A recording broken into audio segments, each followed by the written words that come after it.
CID की दुनिया अक्सर पर्दे पर रोमांच और चालाकी के साथ दिखती है, पर असलियत में भी उनके पास कई सूक्ष्म कौशल होते हैं जिनसे अपराधियों को चतुराई से बेनकाब किया जाता है।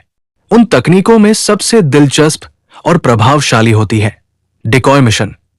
यह कोई हाईटेक जादू नहीं, बल्कि सुनियोजित मनोवैज्ञानिक चाल और रणनीति का संयोजन है जिसमें अपराधी अपनी ही चाल में फंस जाता है।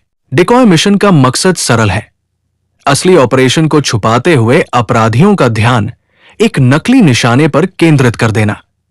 जब अपराधी ये मान ले कि वे सुरक्षित हैं या सफल हो गए हैं, तब वे लापरवाही कर बैठते हैं और वही लापरवाही उनकी गिरफ्तारी या नेटवर्क के खुलने का कारण बन जाती है। यह काम टीम वर्क, धैर्य और सटीक इंटेलिजेंस पर निर्भर करता है। इस तरह के मिशन में कई पहलू होते हैं। भूमिका निभाने वाले एजेंट की विश्वसनीयता, नकली जानकारी का समयबद्ध प्रसार और साथ ही फील्ड टीम का संयम।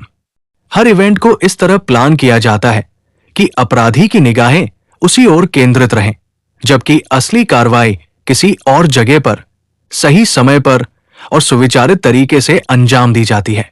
निर्णायक बात यह है कि धोखा इतना वास्तविक लगे कि कोई शक न करे।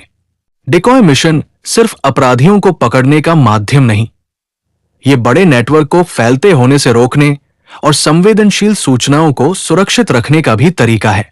अक्सर अपराधी सूचना साझा करते समय भावनात्मक या आत्मसंतुष्टि के क्षण में गलतियां कर देते हैं और डिकॉय वही क्षण पैदा करता है, पर यह हमेशा कानूनी और नैतिक दायरे में होना चाहिए। कानून और मानवाधिकारों की मर्यादा का पालन, झूठ फरेब का सीमित और नियंत्रित उपयोग और उच्च स्तरीय मंजूरी इन मिशनों के अनिवार्य हिस्से होते हैं। अक्सर दर्शकों को यह सब रोमांचक और जितना दिखता है उतना सरल नहीं लगता। असल दुनिया में डिकॉय ऑपरेशन का खर्च, रिस्क और लॉजिस्टिक जटिलताएं बहुत बड़ी होती है। फील्ड टीम की सुरक्षा, अनावश्यक नुकसान से बचाव और बाद की कानूनी चुनौतियां, ये सभी चीजें मिशन के हर कदम को प्रभावित करती है। जब सफलता मिलती है तो वो गुप्त और धीमी जीत होती है। बहुत कम वो पब्लिक विजयी पल बन पाती है जिसे फिल्में दिखाती है।